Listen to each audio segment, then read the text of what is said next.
শেখ হাসিনা আপা ফালাইয়া থুয়ে ভাগছেন, শুধু একলা ফালাইয়া থুয়ে যান নাই, কিন্তু উনি মেক শিওর করছেন উনার ফ্যামিলির প্রত্যেকটা লোক যেন এই দেশ থেকে চলে যেতে পারে।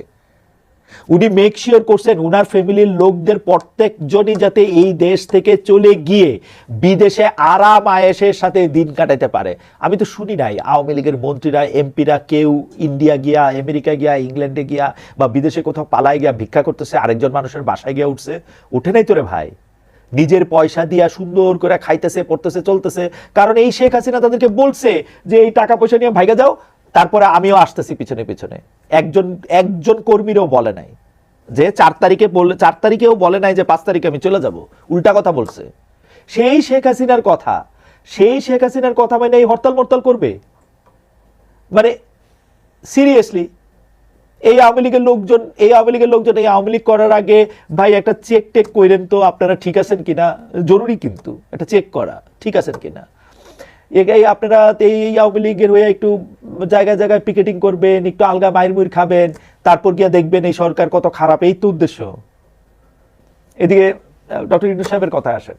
ফাইন্যান্সিয়াল টাইমসে এক সাক্ষাৎকার দিচ্ছেন, তিনি এটার মধ্যে বলছেন একটা সম্ভাবনা হলো ছাত্ররা নিজেরাই একটা দল গঠন করবে।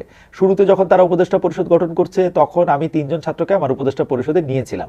আমি বলেছিলাম যদি তারা দেশকে প্রাণ দিতে পারে তাহলে তারা উপদেষ্টা পরিষদে বসতে পারে এবং প্রাণ দেওয়ার জন্য কি করেছে সেই বিষয়ে তারা সিদ্ধান্ত নিতে পারে। তারা ভালো কাজ করছে। এ নাকি আপনারা একটু টুইস্ট দেখেন, নাকি একটু আলগা দেখেন, নাকি ঠিকই দেখেন? মানে এতদিন ইউনূস সাহেবের মুখে আমরা শুনছিলাম যে ছাত্ররা উনাকে নিয়োগ দিছে, এখন আবার ইউনূস সাহেব বলছে যে উপদেষ্টা পরিষদের 3 জনকে আমি নিয়োগ দিছিলাম, তারা খুব ভালো কাজ করতেছে। আমি সেই কথাই যাইতেছি না যে 3 জনে তিনি নিয়োগ দিছে, একজনে উনি দপ্তরই দেন নাই, উনাকে উপদেষ্টা বলা হইতেছে। উনি কারে উপদেশ দেন? উনি কি ডক্টর ইউনূসকে উপদেশ দেন যে ভাই এমনি চলেন, স্যার এমনি চলেন, অমনে চলেন, এটা করেন, এটা করেন না? কি ঘটনাটা কি? বাকি 2 জন উপদেষ্টা জনাব নাহিদ, জনাব আসিফ, তারা তাদের কাজ করতেছেন, তাদের কাজের মূল্যায়ন আমি আজকে করতে বসি নাই, কিন্তু জানা গেল ডক্টর ইউনূস সাহেব এই 3 জনের নিয়োগ দিচ্ছেন, তারা ভালো কাজ করতেছেন।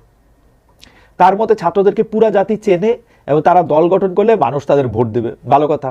ডক্টর ইউনূসের এই যুক্তিকে আমি কি বলবো, এটা তো আসলে ঠিক বেঠিকের বাইনারি না। তো যদিও আপনাকে জন্য আমি কইতেছি যে এই যুক্তিটা আমি ঠিক মনে করি না।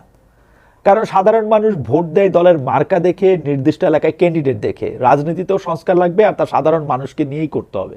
সেই সংস্কারের বদলে বর্তমান রাজনৈতিক দলগুলো আদলেই যদি রাজনীতি করা হয় তা আমাদের আসলে কোথাও পৌঁছে দেবে না।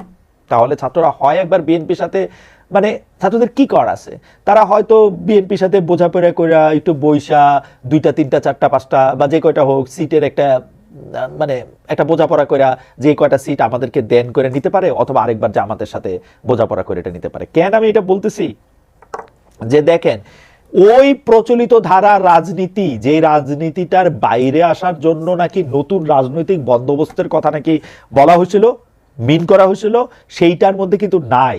ওই একই ধরনের রাজনীতির ঘূর্ণাবর্তে, ঘূর্ণিচক্রে, ঘূর্ণপাকে ঘূর্ণিই খাইতেছে কিন্তু এরা কিন্তু এদের পরিবারের সদস্যদের দিয়ে বিভিন্ন জায়গায় গিয়ে বলতেছে আমরা যদি রাজনৈতিকভাবে নির্বাচিত হয়ে আসি আমরা এটা করব, আমরা এটা করব, আমাদেরকে ভোট দিলে আমরা এই হব সেই হব, আমাদেরকে চাঁদা দিলে আমরা এই করব সেই করব, আমাদেরকে চাঁদা, গাড়ি, আমাদের এই সুবিধা আমাদের এই কারণে লাগবে।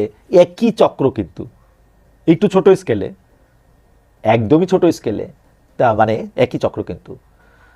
হাওয়েভার এদিকে বাংলাদেশের শিক্ষার প্রদীপ মনে হয় শেষ নিঃশ্বাস নিচ্ছে। সে আগস্ট থেকেই কত রকম অবকৃষি হলো লেখাপড়া ঘিরে। কখনো ছাত্ররা ঘেরাও দিয়ে বলে পরীক্ষা দিব না, কখনো সিলেবাস বদল হয়। 7 কলেজ নিয়ে অশান্তি তো বহুদিন ধরে চলছেই। সরকারি শহীদ সোহরাওয়ার্দী কলেজ, কবি নজরুল সরকারি কলেজ, বেগম বদরুন্নেসা সরকারি মহিলা কলেজ, ঢাকা কলেজ, ইডেন মহিলা কলেজ, মিরপুর সরকারি বাংলা কলেজ ও সরকারি তিতুমির কলেজকে 2017 সালের 16 ফেব্রুয়ারি ঢাকা বিশ্ববিদ্যালয়ে অধিভুক্ত করা হয়। ওই সময় এটা কেন করা হয়েছিল? গত নভেম্বরে তিতুমির কলেজের শিক্ষার্থীদের আন্দোলনের সময় অন্তর্বর্তী সরকারের শিক্ষা উপদেষ্টা ডক্টর ওয়াহিদুদ্দিন মাহমুদ বলেছিলেন ঢাকা বিশ্ববিদ্যালয়ে অধিভুক্ত করার সিদ্ধান্তটি ছিল অপরিণামদর্শী। অপরিকল্পিতভাবে অধিভুক্ত করার ফলে শুরু থেকেই কলেজগুলিতে নানা সমস্যা ও সংকট লেগে রয়েছে। যদিও 2017 সালে তখন আনুষ্ঠানিকভাবে সরকারের পক্ষ থেকে বলা হয়েছিল শিক্ষার মান উন্নয়নের জন্য এই সিদ্ধান্ত নেওয়া হয়, কিন্তু এই 8 বছরে তার কোনো লক্ষণ দেখা গেছে যায় নাই।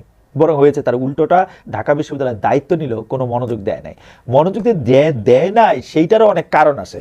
ঢাকা বিশ্ববিদ্যালয়ের রেজিস্টার বিল্ডিং সম্পর্কে আমাদের আমল থেকে, মানে আমি ঢাকা বিশ্ববিদ্যালয়ে পড়ছি এখন থেকে 32 বছর আগে, আমাদের আমল থেকেও রেজিস্টার বিল্ডিং ছিল ওভারওয়ার্কড। রেজিস্টার বিল্ডিংয়ে গেলে বলা হইতো যে পরে আসেন, পরে যেটাকে সুন্দরভাবে কয়েন করা হয়েছে লাঞ্চের পরে আসেন, কারণ লাঞ্চের পরে ছাড়া কাজ দেখা সম্ভব না। লাঞ্চের পরে দেখা গেল যে সেখানে কর্মকর্তারা নাই বা পালিয়ে গেছে বেশি কাজের চাপে। সেই ক্ষেত্রে 7টা কলেজের 2 লাখ শিক্ষার্থী, কয়েক হাজার শিক্ষক, তারপরে সেখানকার কর্মচারী, সকল দায় দায়িত্ব ঢাকা বিশ্ববিদ্যালয়ের উপরে দিলে সেই ঢাকা বিশ্ববিদ্যালয়ের কি দক্ষতা বা ক্ষমতা বৃদ্ধি করা আছে যে সেটা ঢাকা বিশ্ববিদ্যালয় করতে পারবে? বাতাসে কান পাতলে গুঞ্জন পাওয়া যায় যে আমার শিক্ষক আবুল হাসান মাহমুদ শামসুল আরিফিন সিদ্দিক ঢাকা বিশ্ববিদ্যালয়ের ভাইস চ্যান্সেলর ছিলেন, ঢাকা বিশ্ববিদ্যালয়ের প্রো ভাইস চ্যান্সেলর ছিলেন। আমার আরেকজন শিক্ষক অধ্যাপক হারুনুর রশিদ, অধ্যাপক হারুনুর রশিদকে যখন জাতীয় বিশ্ববিদ্যালয়ের ভাইস চ্যান্সেলর করা হলো, সেটা ঢাকা বিশ্ববিদ্যালয়ের vice chancellor Arifin Siddique sir আর জাতীয় বিশ্ববিদ্যালয়ের ভাইস চ্যান্সেলর হারুন স্যারের দ্বন্দ্ব বা কার কত ক্ষমতা, বা সোজা বাংলায় বললে স্যাররা মাফ করেন হেডম, কার কত হেডম, সেটা দেখানোর জন্য তারা এই অকাজটা করছিলেন। যেটা এখন কেমনে ফিক্স করবে এটা বোঝাই এখন মুশকিল হয়ে গেছে। কেউ বলে 7টারে মিলে আলাদা বিশ্ববিদ্যালয় বানান, কেউ বলে একটা তো অলরেডি বিশ্ববিদ্যালয় হয়েই গেছে, এটা তিতুমির বিশ্ববিদ্যালয়টা আলাদা হয়ে যাক, কেউ বলতেছে যে এইটাকে আলাদা বিশ্ববিদ্যালয় বানান, এটাকে একটা জুলাই 36 নাম দেন। আল্লাহ জানে এটাকে কোথায় গিয়ে এটার মধ্যে এটা কি করতে পারবে। কাহিনী হলো গত রোববার 26 জানুয়ারি 7 কলেজের শিক্ষার্থীরা গিয়েছিল তাদের 5 দফা দাবি নিয়ে উপ-উপাচার্য অধ্যাপক মামুন আহমেদের কাছে, কিন্তু তিনি তাদের সঙ্গে দুর্ব্যবহার করেন। আমি অবশ্য দেখেছি দুর্ব্যবহার দুই পক্ষই করেছে। মামুন আহমেদ দুর্ব্যবহার করেছেন, ছাত্র শিক্ষার্থীরাও যারা এখানে গিয়েছেন তারাও খুব সুব্যবহার করেছেন, তা কিন্তু আমার কাছে মনে হয় নাই। তাদের দাবিগুলি, মানে শিক্ষার্থীদের দাবিগুলি ছিল 2024-25 সেশন থেকে 7 কলেজের ভর্তি পরীক্ষা অযৌক্তিক কোটা পদ্ধতি বাতিল করতে হবে, শ্রেণীকক্ষের ধারণ ক্ষমতার বাইরে শিক্ষার্থী ভর্তি করা যাবে না, শিক্ষক শিক্ষার্থী অনুপাত বিবেচনা নিয়ে শিক্ষার্থী ভর্তি করা, ভর্তি পরীক্ষায় ভুল উত্তরের জন্য নম্বর কাটতে হবে, 7 কলেজের ভর্তি ফি স্বচ্ছতা নিশ্চিতে মন্ত্রণালয় গঠিত বিশেষজ্ঞ কমিটির সঙ্গে সমন্বয় করে ঢাকা বিশ্ববিদ্যালয় ব্যতীত নতুন অ্যাকাউন্টে ভর্তি ফি জমা রাখতে হবে।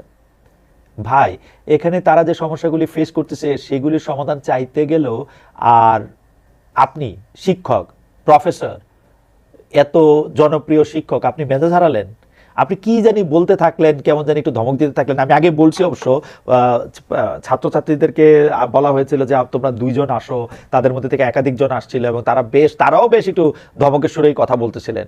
তো তারা তো এতদিন শিক্ষকরা ধমক দিয়েছেন, এখন ছাত্ররা একটু ধমক দিবেন, এটা ঠিক আছে, কিন্তু মামুন আহমেদের মেজাজটা ছিল হচ্ছে যে একটু ডিফারেন্ট লেভেলের, মানে কেমন জানি মনে হয়েছিল যে তিনি তিনি তিনি তিনি তিনি তিনি একটু বাড়তি রাগ রেগে আছেন।